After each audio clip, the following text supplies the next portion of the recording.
আপনারা কিছুদিন আগে দেখেছেন প্রথম আলো পত্রিকা এসেছে সদ্য ভূমিমন্ত্রী আওয়ামী লীগের সময়ের 3টা দেশে শুধু তার একার বাড়ি পাওয়া গেছে 620টার মতো, তার মূল্য প্রায় 5,700 এত কোটি টাকা। এই টাকা কি তার বাপের টাকা? আপনার আমার কষ্ট অর্জিত সম্পদ সরকারি ফান্ডে জমা হয় আর ওই ক্ষমতার চেয়ারে বসে এদেশে টাকা বিদেশে পাচার করে। পিয়ার পদ্ধতি বোঝেন না?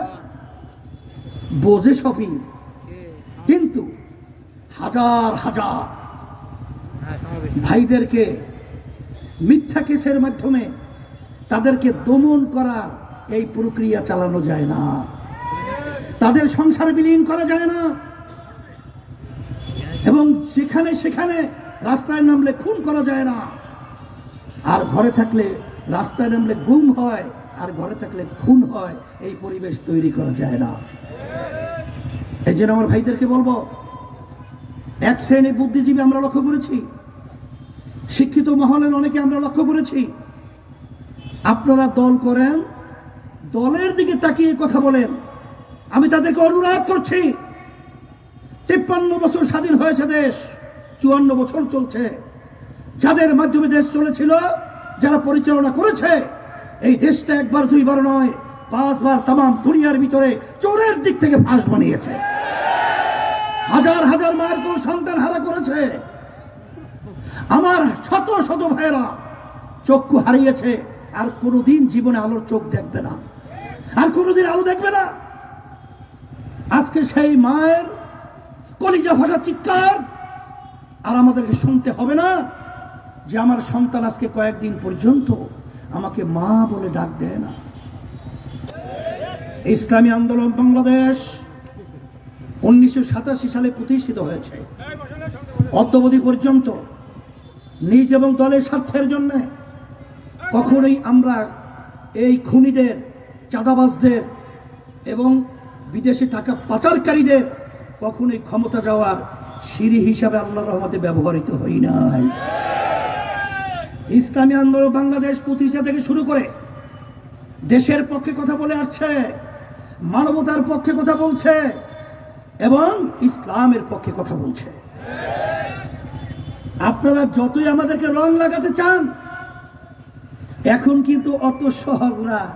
এখন টালাকে সাদা বলে আর চালানো যায় না, এখন দিনকে রাত্র বানানো যায় না। সবাই জেনে গেছে আপনাদের চরিত্র, সবাই জেনে গেছে ইসলামী আন্দোলন বাংলাদেশের চরিত্র।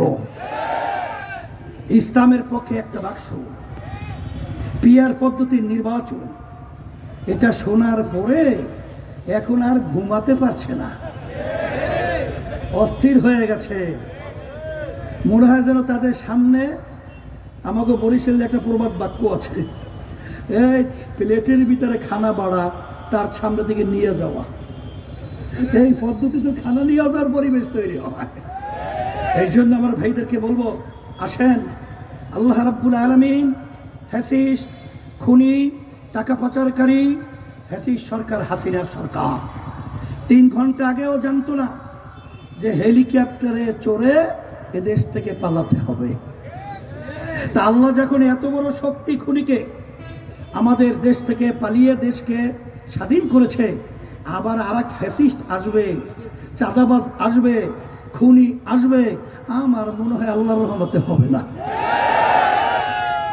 এই জন্য আমি সকলকে আহ্বান জানাবো, আসেন, আমরা যারা দেশকে ভালোবাসি, আমরা যারা ইসলামকে ভালোবাসি, আমরা যারা মানুষের কল্যাণ কাম্য চাই, আসেন আমরা সবাই একত্রিত হই। পিয়ার পদ্ধতি নির্বাচন হতে হবে এবং প্রয়োজনীয় আপনার সংস্কার হতে হবে এবং দৃশ্যমান এই খুনি, চালের টাকা পাচারকারীদের বিচার হতে হবে।